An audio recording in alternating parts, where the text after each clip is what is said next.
Le 10 janvier, la première ministre Elisabeth Borne a présenté son projet de réforme des retraites. Pour la CGT, cette réforme injuste va aussi fortement pénaliser les électriciens et gaziers. Mais qu'en est-il exactement ? Tout d'abord, il faut préciser que tous les régimes vont être impactés par des éléments paramétriques dès septembre 2023. Le départ en retraite à 64 ans au lieu de 62 ans aujourd'hui. L'accélération du passage aux 43 années de cotisation pour espérer une retraite à taux plein dès 2027 au lieu de 2035 dans la loi précédente. Le maintien des 67 ans pour l'annulation de la décote. Tous les dispositifs de départ anticipé avant 62 ans, comme les carrières longues ou les services actifs, seront eux aussi décalés de 2 ans. En plus de ces annonces, pour les industries électriques et gazières, le projet de réforme envisage de supprimer notre régime spécial de retraite pour tous les nouveaux arrivants à compter de septembre 2023. On nous parle de la clause du grand-père. Le gouvernement envisage en effet de maintenir le régime spécial de retraite des IEG pour les actuels salariés. En revanche, tous les nouveaux embauchés basculeront au régime général à compter de septembre 2023.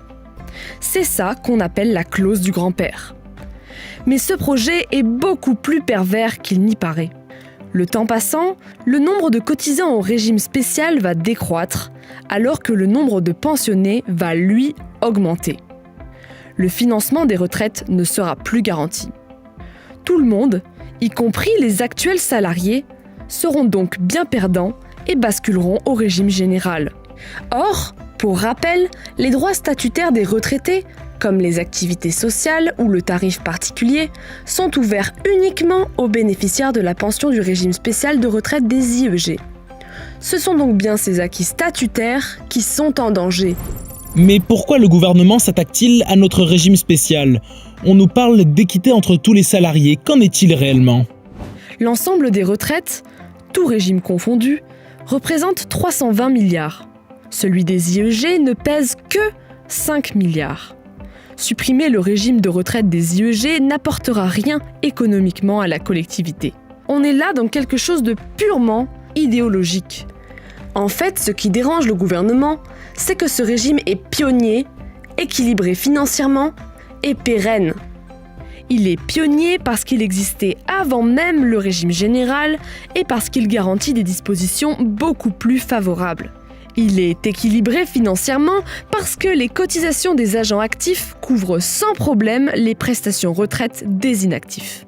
Il ne coûte donc rien à l'impôt.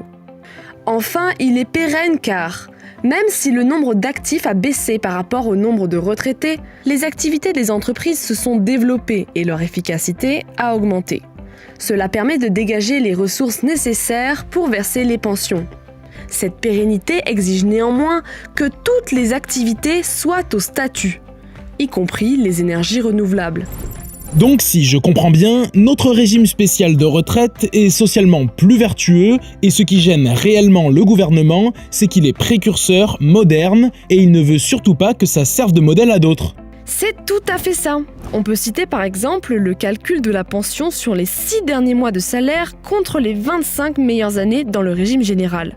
Le montant de la pension à taux plein à hauteur de 75% du dernier salaire brut contre 50% dans le régime général. La pension de réversion versée sans condition d'âge ni de ressources ou encore une véritable reconnaissance de la pénibilité avec des départs anticipés.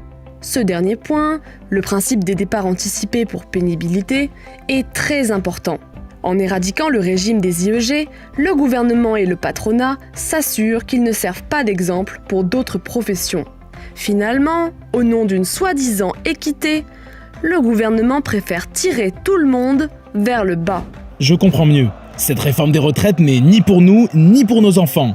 Nous ne serons pas la génération qui sacrifiera notre statut. Mobilisons-nous tous ensemble, en grève, dans la rue et dans nos entreprises, jusqu'au retrait de cette réforme injuste et socialement régressive pour toutes et tous.